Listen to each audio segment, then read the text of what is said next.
Donc c'est là où commence l'aventure, en fait, immobilière. Je m'étais dit, si j'ai 5-6 appartements, ça me fera 3 000 € par mois. L'équivalent, c'est merveilleux pour moi, ça me suffit.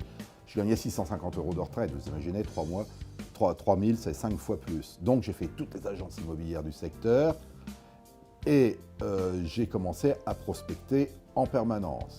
Et là, quand je dis prospecter, c'est vraiment tous les matins sans exception.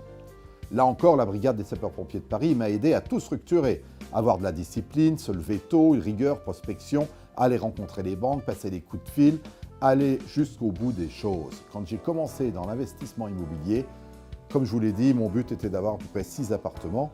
Ensuite, j'ai eu la tête dans le guidon et l'évolution s'est produite sans que je m'en rende compte, 6, 7, 8, 9, 10. Mais entre-temps, il fallait trouver un métier, donc j'ai été embauché comme directeur technique de sécurité, avec un diplôme d'ingénieur que j'avais avant, de la Grande Arche de la Défense, qui était l'établissement le plus dynamique à l'époque. Mon travail consistait à assurer la sécurité des visiteurs de l'immeuble, des événements, et notamment de la sécurité du sommet européen des 7 nations industrialisées, des cocktails organisés par différentes institutions, etc. Avec un très bon salaire, aujourd'hui, à ce moment-là, je pouvais commencer à investir et donc à présenter des dossiers sérieux. Ça m'a permis d'être un petit peu plus serein et de commencer.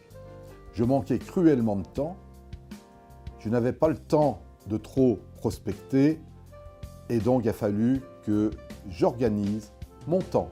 C'est ce que j'ai fait et j'ai optimisé totalement tous mes moments de libre afin de pouvoir être à mes différents rendez-vous bancaires, à mes différents rendez-vous de visite, etc.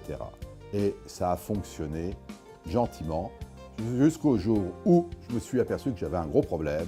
Je manquais cruellement de temps, je n'avais pas le temps d'investir.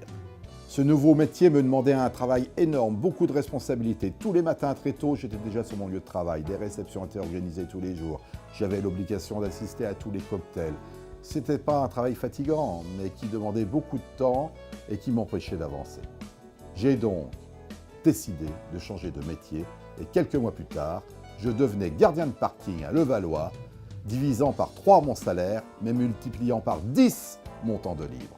Ce changement m'a permis de construire mon patrimoine. J'ai pu aller voir les agences, les administrateurs de biens, les marchands de biens, les syndics d'immeubles, etc. Je pouvais désormais jeter un œil quotidiennement à tous les journaux, le Figaro, le Parisien, le PAP, le Pro Appart, etc. Et le téléphone portable n'existait pas à l'époque, donc il fallait foncer sur son répondeur.